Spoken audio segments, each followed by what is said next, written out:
on Twitter this week, we find the following thing from the safety folks. The safety team at Twitter. Safety team at Twitter. It says, X has a responsibility to put the right systems in place to ensure our communities have access to open, accurate, and safe political discourse. That's why we're hiring more people, updating our policies, and evolving our product. Now, that... I don't want to leap to conclusions. Did you read the thing it linked to? The blog post, yes, and it reflects exactly what the tweet says. But there's a question about what is going on inside of Twitter. On the one hand, Elon was very clear about his belief in free speech.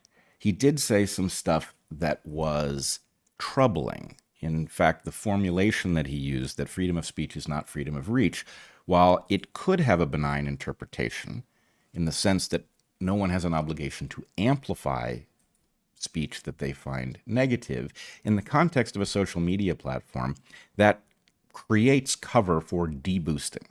Mm-hmm. And the fact is, deboosting is a violation of the spirit of the First Amendment. The fact is, we're supposed to be able to say whatever it is we think with very minimal limits. The number of things that you legally cannot do under that umbrella are tiny. Mm-hmm. So we are supposed to be able to express any idea.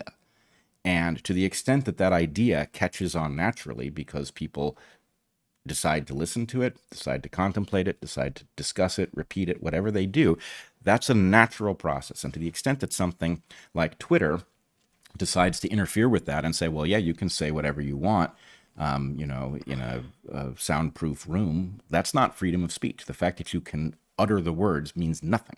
The fact that you can utter the words on Twitter means nothing if Twitter is going to cryptically interrupt the spread of the thing. So anyway, we're left with a puzzle.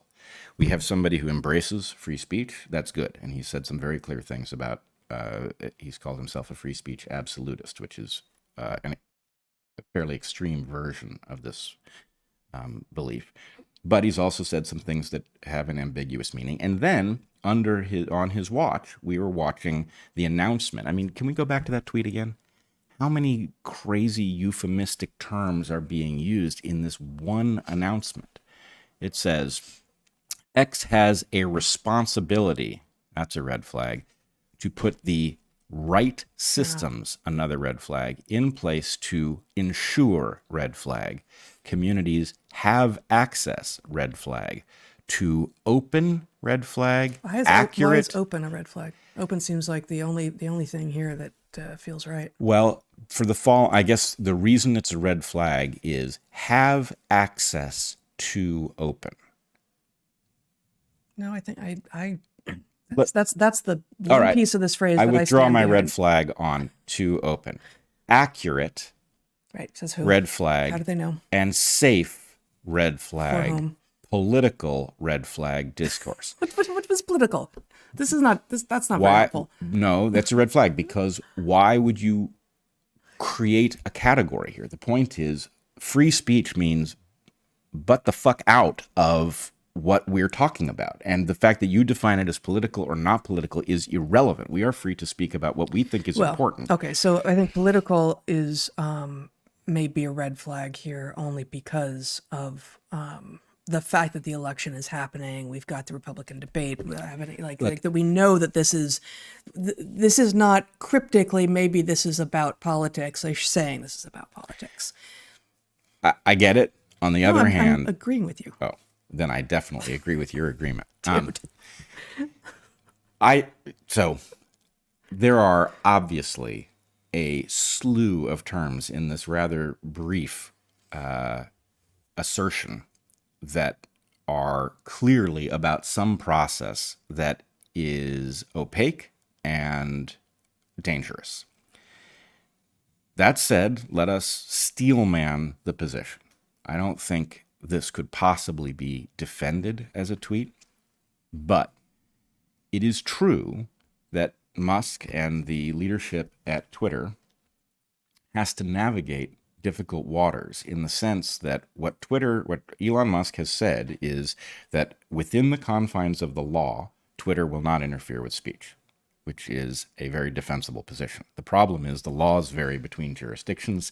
Germany has been extremely aggressive in enforcing intolerable limits on what Germans can read that have cascaded through Twitter, because people who do not know that they are not attempting to speak to Germans in particular are saying things that Germany then exerts forces on Twitter that cause Twitter to not function like a place where ideas can be freely exchanged. Really? Yes. Yes. This is Merkel's government. Oh, yeah. Yes. And so there's a European context, there's a German, a specifically German context, and let's give the man his due. He has a difficult job figuring out how to navigate a world in which lots of people are experimenting with intolerable limits on speech. And Germany has always been this way. Germany has always, since World War II, had limits on things like the depictions of Nazi symbols. And you can understand why Germany would have leaned that way, but it also does things like creates a problem. When Roger Waters depicts Nazis and dresses up like a Nazi as he's doing a concert in which The Wall is being presented, the fact that he's been doing that on stage for decades and that he's not embracing Nazism is irrelevant, because he's doing things that according to the Germans, formally violate their policies. So anyway, yeah, Musk has a difficult problem. And there's a question. Musk is simultaneously running a business. He cannot, I won't say cannot, he could subordinate the business's financial well-being to its importance as a platform. And he could just simply say, here are the rules, here's how free speech applies on the platform, and what other, countries can ban Twitter, and then they will have to deal with their own populations who will be angry that suddenly Twitter is not available. Are you arguing that you think this is a response to things like German law? I'm not. I'm steel manning what the best possible explanation for that absolutely Orwellian tweet is that they are trying to juggle a difficult set of constraints that are impossible to properly reconcile. That they are. And someone with a different mindset might also read that tweet. If you would put it up again, Zach. I've never seen it until just now. The second part of it says that they're going to be hiring more people. And it has certainly been widely discussed that the mass layoffs that happened when Musk took over Twitter was about firing precisely people who were doing this sort of job. Right. And who were putting ghosts in the machine, who were shadow banning people, who were effectively censoring content and restricting reach of people who, engaged in wrong think and wrong speak. And, what is this? Who are these people who are going to be hired, if not, one-to-one replacements for exactly those people who were fired? Right. I mean, another way to put it would be, how many people does it take not to censor speech? My thinking is you could do that with very few people. That's where we are. Again, I want to leave room. Look, my advice to you, Elon, if you're going to engage in some sort of needle threading with respect to other jurisdictions that have onerous restrictions on speech, you need to give us a wink so that we know that you are not backing off the commitment that you very clearly expressed to free speech as understood in an American context, right? This is an American company, and we understood you to be very clear that you were creating a public square in which, other than the restrictions that come from actually illegal content, we were going to be free to exchange ideas. There's obviously a question about things that aren't ideas, things like doxing. There's a question about things like pornography. But with respect to ideas, there ought be nothing that we cannot talk about on this platform. And to the extent that that's not going to be the nature of the place going forward, we need such a place. And why do we need such a place? You can read it in the Washington Post of all locations this week. You can discover that what you did actually had exactly the impact that you claimed you wanted. And for you to back off it now would be a terrible misstep, in my opinion. So please, Elon, send us a sign. Let us know that you're still committed to this and help us understand what the constraints are that you have to deal with internationally, if that's in fact what's driving it. Because otherwise, what it seems like is that hiring Yaccarino was an indication of where Twitter is headed, and that's not a good sign. I guess, given this is new to me right now, and I have not read the article that you showed, the Washington Post article, I wondered to what degree you're compelled by its argument. It says, excuse me, we had such a lovely rainstorm for 2 days, and all the smoke is gone, but I feel like there's residual like pollen stuck places. Yes, I've retained a bit of the smoke. I'm getting rid of it slowly. But what just the little that you showed us of that article suggested that Facebook, again, I'm going to continue to call it Facebook. Meta at least is a name, unlike X, but still, Facebook and YouTube, it argues, have basically followed suit, have waited for the fact that 0 is a special number to the zero-ness of it all to change. Twitter led the way. Twitter is now the one, and now Facebook and YouTube, that article would appear to argue, are similarly backing off of their misdis and malinformation policies. I'm not familiar with Facebook's really at all, but certainly we have been the direct targets of YouTube's policies, and I guess I wonder if it's true, and I'm not saying I don't even have. I don't think a guess as to whether or not it might be, because it seems like, 0 is a special number. It might well have followed. Twitter may have basically opened the gates for this. But also 2020 didn't go so well for any of them, right? Yeah. And, no matter what they did, they got grief from both sides. And, basically saying, you know what? Okay, no policy then. And yes, we're going to get grief from the people who want us to do things, but at least if we don't have our fingerprints on it at all, you can't tell us we were managing it wrong because we have said we refuse to manage.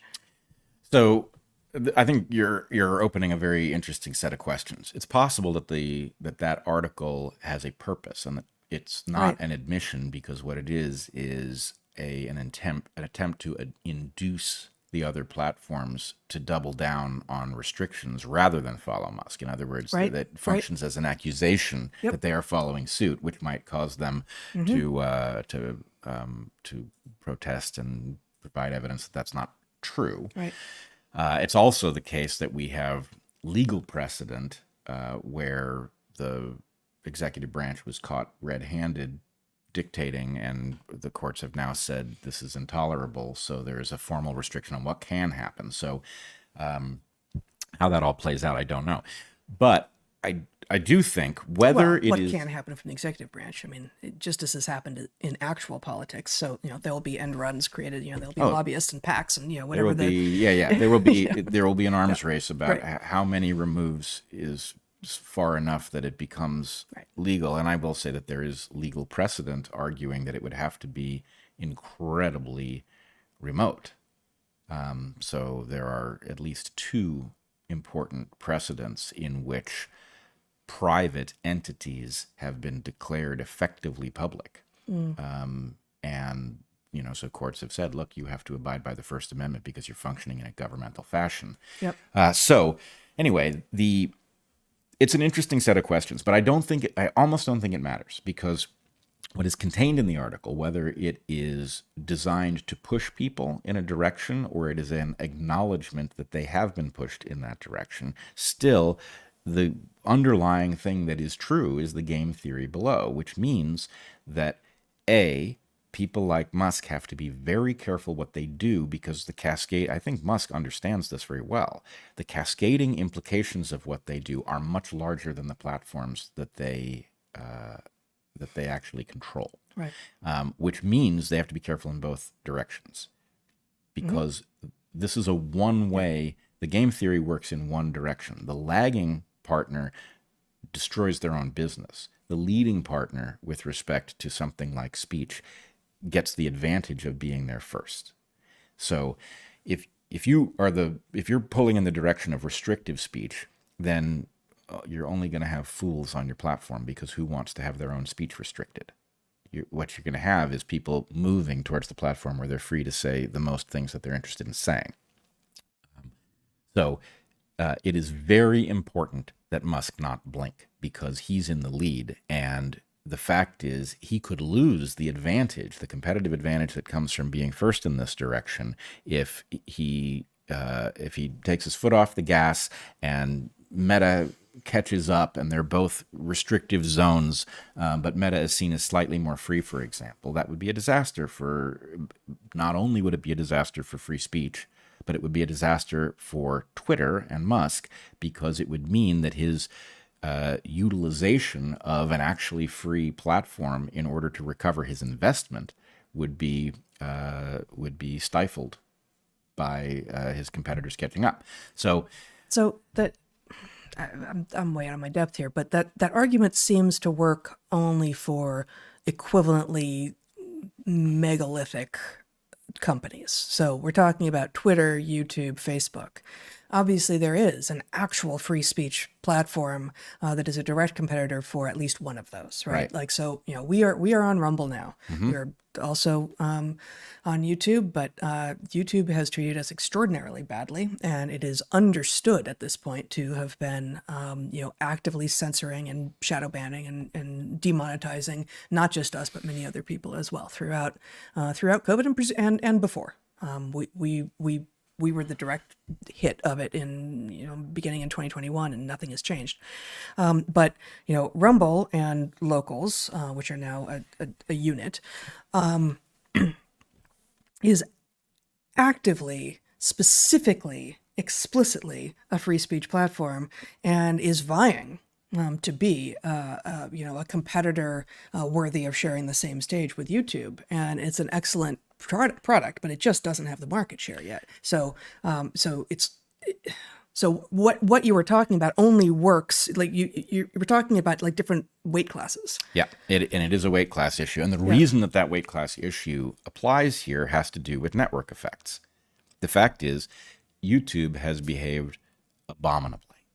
And that's not a secret. Right. And the number of us who have recognized it, who have suffered from it, is huge. So that raises the question, why don't we just simply YouTube somewhere else? And many people are doing that. But the problem is that the audience who is not towing the line of or towing the line is the wrong term, but is not up against the boundary of what YouTube tolerates.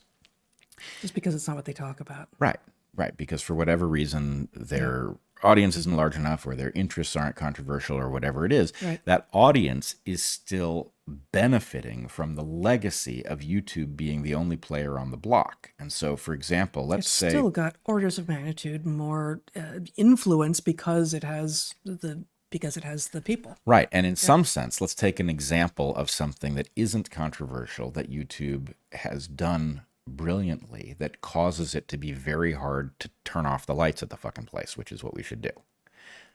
The catalog of how-to videos on YouTube is staggeringly deep. If you want to figure out how to wire a light circuit with control from 2 points, I guarantee you that you'll find 25 videos there explaining how to do it. You'll find somebody who speaks in a way that you can absolutely understand it, and you can talk yourself through doing it even if you've never done anything like that before. That's a very powerful thing. There is no reason that couldn't live on Rumble. It could live on Rumble. But the problem is, how do you get what already exists in that library to move? And this is the same thing that's protecting Wikipedia. No, and I haven't ever looked for that. But when you go looking for I just need to figure out, how do I do X in this piece of software? And sometimes you may just go to Google and look for the message boards, but sometimes you're looking for videos and you benefit from a depth of the library. Excuse me.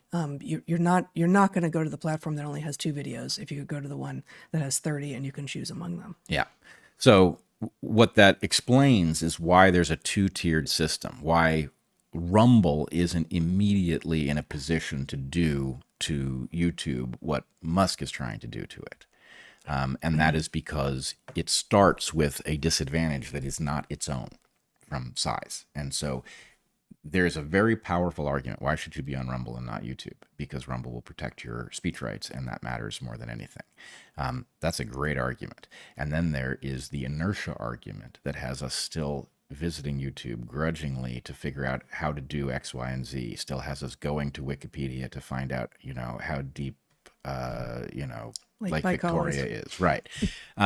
So that legacy that keeps those platforms afloat also sets the boundaries of who is in a position to drive the game theory. Now, Rumble is doing a very good job of marshaling its primary competitive advantage into actually putting itself in a position to dethrone YouTube. And YouTube ought to be paying really close attention, because it could end up becoming MySpace, which, would delight many of us. So these things are coming, and the next year is going to be fascinating, because the battle over speech matters a great deal in the run-up to the next U.S. presidential election.